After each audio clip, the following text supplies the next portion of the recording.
Olá, pessoal! Estamos iniciando mais uma aula de matemática do sexto ano.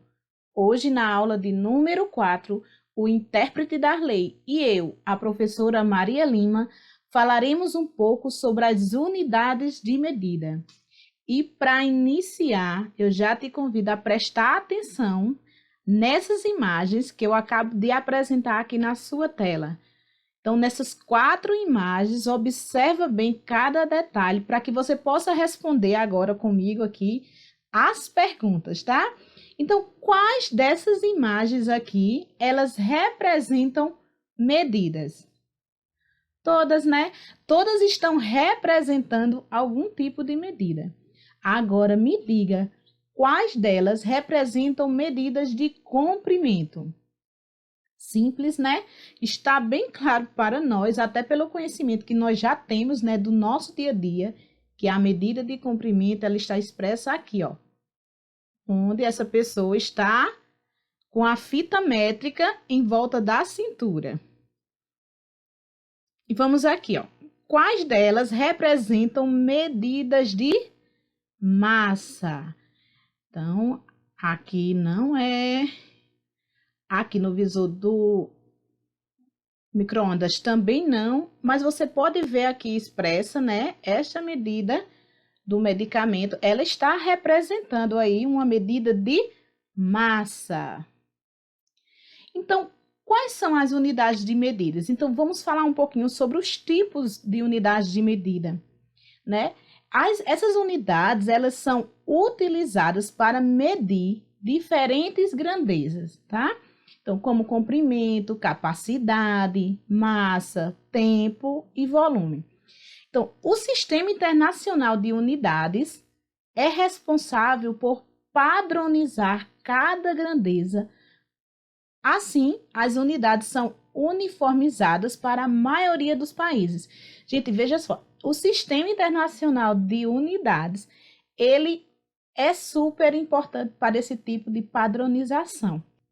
Muito antes, né, desse sistema internacional de medidas, então, haviam outros tipos de medidas, como ainda há, né? Por exemplo, o palmo. O palmo não é uma medida padronizada, embora muito utilizada ainda, né?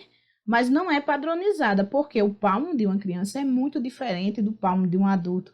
Um passo de uma criança ou de um adolescente é muito diferente do passo de um adulto, ou de uma pessoa alta para uma pessoa baixa, né? Então, esse sistema, ele vem padronizar. Então, a mesma medida acontece aqui no Brasil, acontece em outros países, tá? Que adotaram esse sistema internacional. Então, vejam só, as principais medidas são as de comprimento, capacidade, massa e volume. Então, todas essas medidas que eu acabei de falar, elas são muito conhecidas nossas. Mesmo que não tenhamos estudado, né, tão aprofundado até agora, né, mas de uma certa forma, nós já tivemos um contato, né, com todas essas medidas, seja na sala de aula ou seja no nosso dia a dia. Essas medidas, elas são muito importantes para o nosso dia a dia. E vamos iniciar falando de uma, né, de uma medida, de uma unidade de medida que é muito conhecida nossa, que é o metro, tá? Que é a unidade padrão do comprimento. Então, com base nele, surgiram outras unidades de medida de comprimento. Então, preste atenção aqui nesta tabela, que também expressa, né, vários dos conhecidos nossos, tipo o quilômetro, olha só, quilômetro. Outro conhecido nosso, né? Eu digo conhecido porque faz parte do nosso dia a dia. Aqui, ó, o centímetro, tá? E aqui a unidade padrão, metro. Mas também tem aqueles que não utilizamos no nosso dia a dia, mas que também são super importantes nessa padronização.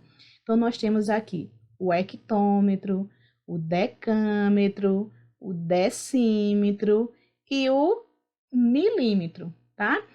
Então, esse prefixo, não sei se vocês perceberam, né? O prefixo da palavra, ela vem nos auxiliar a compreender, né? É nessa compreensão do que significa cada um, né? E de quanto e também da medida, né? Preste bem atenção aqui.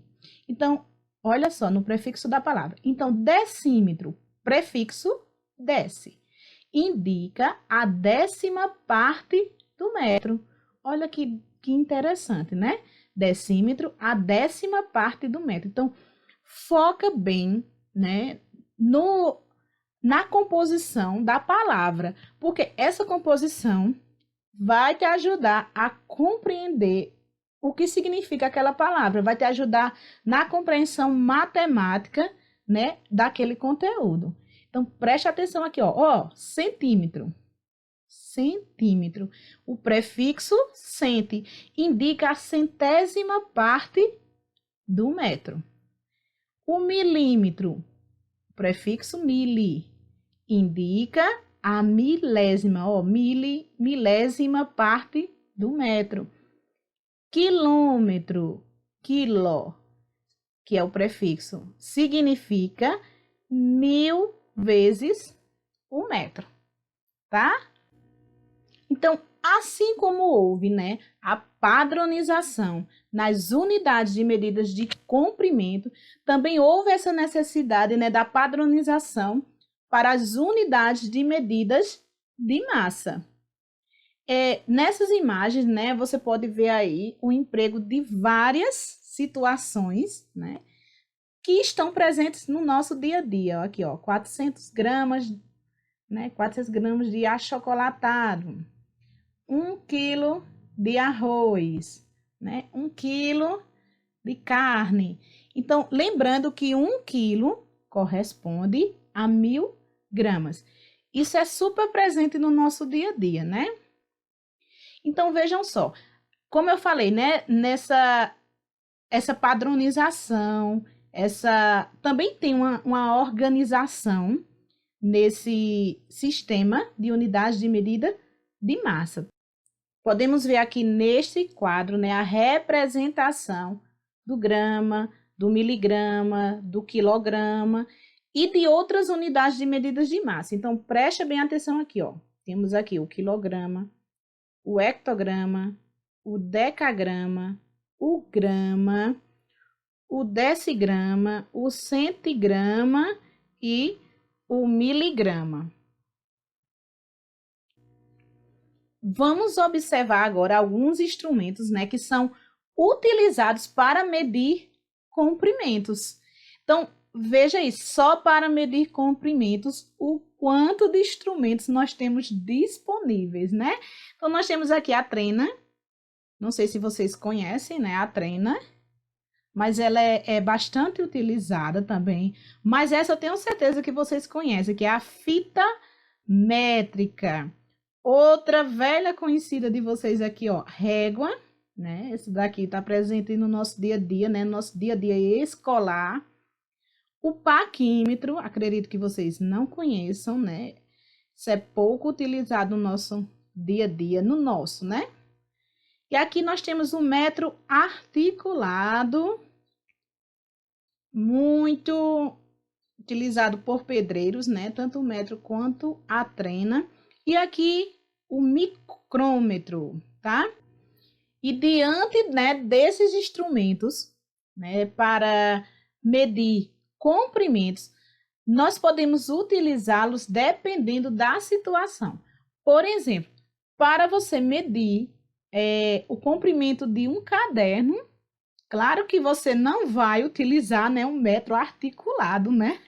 Vai dar um trabalhão, né? Então, é mais fácil, né? É mais simples até o emprego, né? A utilização da régua, tá?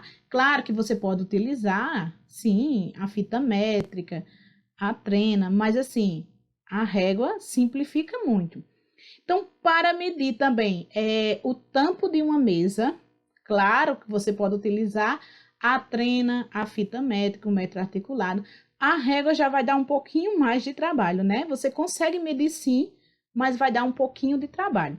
Então, para você medir, né, a espessura de uma moeda, né? A espessura de uma moeda, você, claro que não vai utilizar uma trena, né? Você vai utilizar ou o paquímetro ou o micrômetro. Você pode utilizá-los, né, para fazer medições de algo muito pequeno. Eles vão facilitar muito essa medição, tá? Então, para que possamos aprender um pouco mais sobre as unidades de medidas de massa, vamos focar aqui nesse problema, tá? Então, acompanha direitinho a leitura do problema, que é super importante para a nossa compreensão, tá? Então, aqui, ó. Na mercearia, tudo à mão, as mercadorias são pesadas numa balança de 2 pratos. Então, isso era muito comum antigamente, tá? A balança de 2 pratos. De um lado se colocava uns pesos, tá? Não sei se vocês já tiveram oportunidade de ver, né, esse tipo de balança. E do outro se colocava o produto. Então, de um lado colocava o peso que se desejava, né? Por exemplo, 1 quilo. Então, colocava um peso que correspondia a 1 quilo. E do outro lado ia colocando, por exemplo, 1 quilo de cebola. Ia colocando as cebolas até que os pratos ficassem, né, em equilíbrio, tá? Então, que é isso que o problema vem dizer, ó. Um vendedor, preste atenção aqui na continuidade da leitura, ó. Um vendedor observou que a balança ficava em equilíbrio quando ele colocava de um lado 1 quilo de açúcar e do outro 4 latas de massa de tomate, tá? Observa a ilustração. Então, ó, como eu falei, ó, de um lado o que representa 1 quilo e do outro, tá? O produto que você quer, né? Quer, digamos, adquirir. Então, nós temos aí 4 latas de massa de tomate, tá? Então, dessas latas de massa de tomate, quantas são necessárias para equilibrar 2 quilos de açúcar? Antes de realizarmos qualquer cálculo, eu gostaria, né, de fazer uma pequena observação aqui, ó. Vocês estão vendo aqui 1 quilo de açúcar, tá? Lembrar só que 1 quilo corresponde a 1000 gramas, tá? Então, dessas latas de massa de tomate, quantas são necessárias para equilibrar 2 quilos? Então, veja só, 1 quilo corresponde a 1000 gramas. Então, vejam só, 1 quilo está dividido entre essas 4 latas de massa de tomate. Então, eu vou dividir 1000 gramas aqui, tá? 1000 gramas por 4, que vai dar quanto? 250 gramas. Então, vimos que cada lata nela corresponde a 250 gramas. Então, 4 latas, elas correspondem a 1000 gramas. Então, vejam só, 4 latas correspondem a 1000 gramas. Então, se eu quero desse lado aqui o dobro, no caso agora 2 quilos, então também vou pegar o dobro desse lado, que vai corresponder a 8 latas, tá? E chegou a hora, né, em que vamos aquecer as nossas ideias. Vamos rever essa videoaula, anotar os pontos que consideramos mais importantes, refazer, né, as situações que aqui foram propostas e tirar a dúvida com o professor, tá bom? E para finalizarmos esse nosso encontro de hoje, deixo aqui uma reflexão. Nossa maior fraqueza é desistir. O caminho mais certo para o sucesso é sempre tentar apenas uma vez mais. Até a próxima aula!